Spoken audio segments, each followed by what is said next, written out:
Here's a pair of brand new blue jeans. And the assignment is to hem these. Now what I've done is I've put these on my daughter, and I had her get a pair of shoes that she thought would be representative of type of shoes she'd be wearing with this.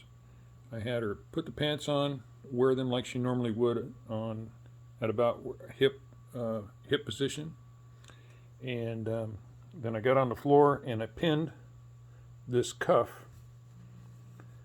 in place at a couple of points, just on one leg. Her legs are the same length, so I don't have to worry about one being shorter than the other. I pinned this, and she gave them back to me. And so what I've done, and the purpose of this video is essentially for me to remember how I'm doing this, because I always have to think through it, but maybe this will help somebody else out also. So what I've done is I carefully unpinned it. First I put a little chalk marks here in the corner, just so I won't have to have her put it back on and redo it. So I pinned it while it was on her, had her take it off, pins were still in it, and I chalked the corners. I squared this up, and this is 4 1/4 inches. Just happens to be 4 1/4 inches. It could be any length, but it's about 4 1/4 inches from the existing seam to where the new seam will end. This is where the new seam is going to end. This is the maximum length that I want this garment to be. So that's 4 1/2 inches. So what I did is from that point I measured 1 inch up, 1 inch up, and I put a second mark on there. So I've got one long mark representing the where the new hem was going to end, the total length of the pair of pants, and this is one mark up. Now these pants are still right side out, so I can't cut them yet, but this is the first step. All right, now this is the second step. I've turned the pants inside out. All right, and here are my lines. This is the this is where I want this seam to end. This is the 4 1/4 inches, the roughly 4 1/4 inches. Where is it? There we go. I haven't got them laid flat, but it's about 4 1/4 inches. So I know this line represents the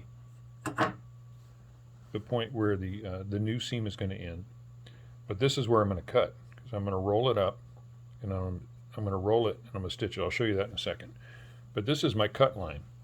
So what I'm going to do, the next step, is to cut on this line, not this line, this line, the one that's closer to the end of the garment, and then I'm going to just simply lay it over the other leg and make a matching cut from here, same cut here. So I'll lay the pants out,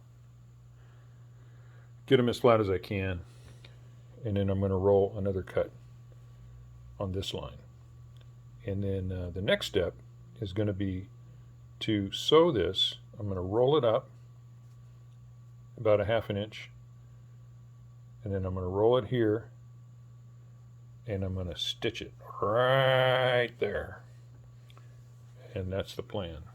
So let's see how it works out.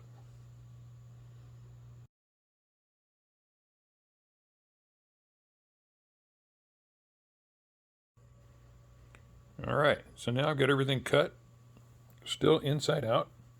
And what I did to make my life a little easier is I put a chalk line.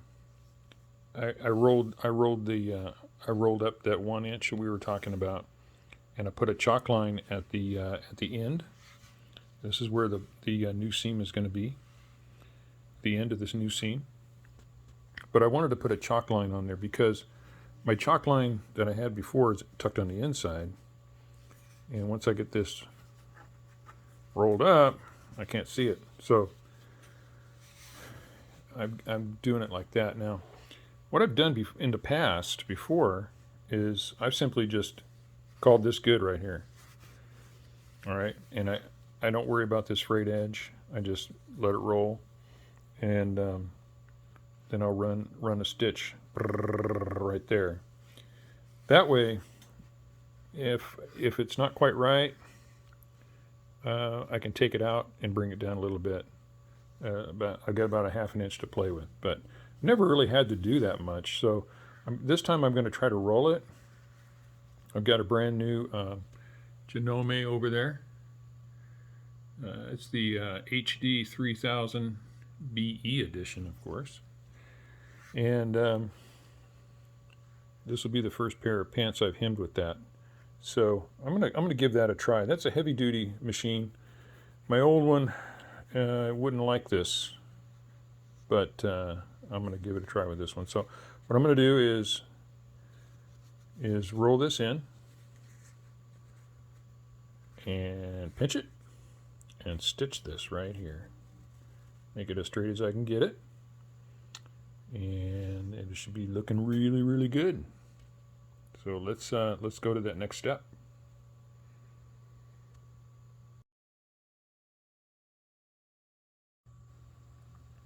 All right, so I wasn't able to hold the phone, videotape, narrate, hold this piece up under here, fold it up in there, and operate the sewing machine at the same time.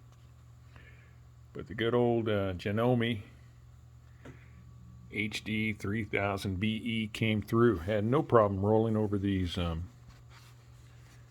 points, the seams on the sides. But this is pretty thin. It's relatively thin. It's not like my denim in my pants. It's not that thick. So but here's the end result. Pretty much just fold it in with a stitch.